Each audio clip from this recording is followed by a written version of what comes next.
to my channel and welcome to my website. My name is Daryl and this is Programming in Any Language. The website is www.black-duck.com. That's where you'll find all my videos organized in a logical order.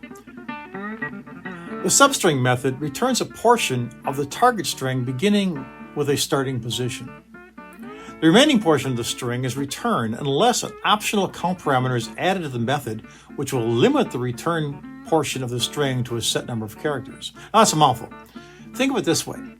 If your target string is a phone number, you could extract the exchange by specifying the starting position of the exchange and the length, 3, of the exchange. And that's exactly what you'll see in this next video. Okay, it's time to take some of these substring methods we've been using and extract data out of a string. That'd be kind of handy because we can do a lot of formatting with it. What you're looking at right now is the substring start method. It comes in 2 flavors. This method extracts all the characters from a variable starting at the integer position identified in the start parameter. So as you're seeing there, you've got the substring you're looking at would be in the string var part, or the string would be in the string var part. Then we're asking for the substring method, and we're giving it a start position. We want to start in this particular position.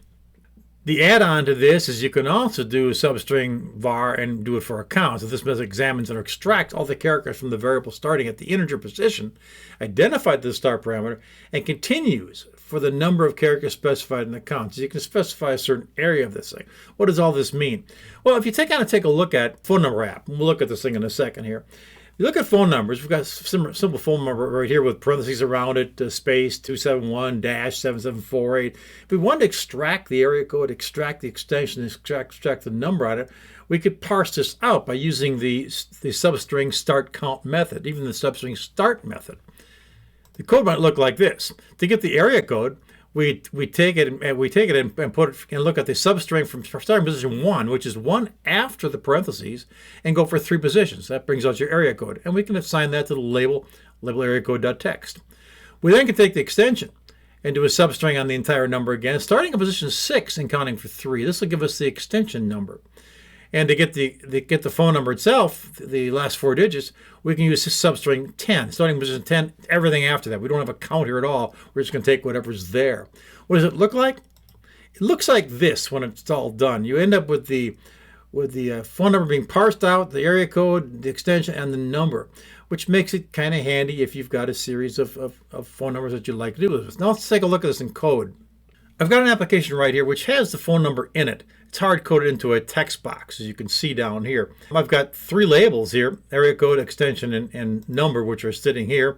I've got a parse button, and I've got an exit button here. I haven't had any code in this thing yet. It's blank, as you can see, no code whatsoever. We're going to go ahead and take the exit button and code it right away by double-clicking on it. And we'll put in our / close form. And this .close.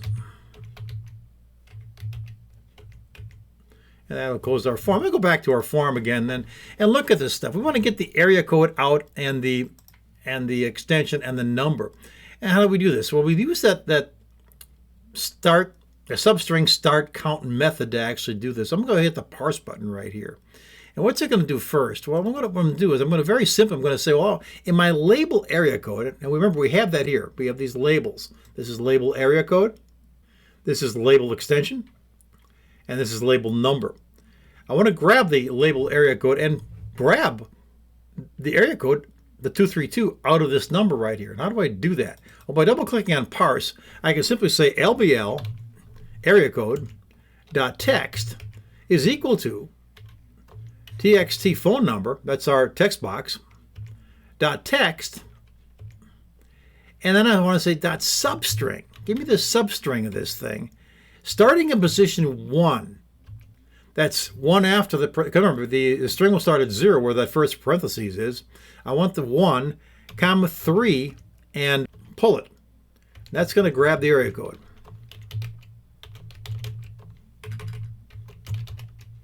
Then I'm going to say LBL extension dot text is going to be equal to txt phone number dot text substring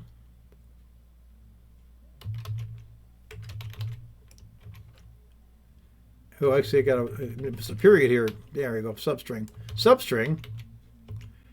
I want to go not 1, 3. I want to go starting in position 6 for 3. So you need to know where your pieces are going to be when you actually grab those. Grab extension. And finally, LBL number dot text is going to be equal to txt phone number dot text. This time substring. I don't need the count at all. I just need the length itself, how long it's going to actually be. So I'm going to say I would like to start in position 10. And that's all I really need here. I don't care how far out it goes in this case, because it's at the end of the text, of the string. Grab number. That's all I've got to do. And this will take care of it. Let's do a file save on this thing. And let's do a run.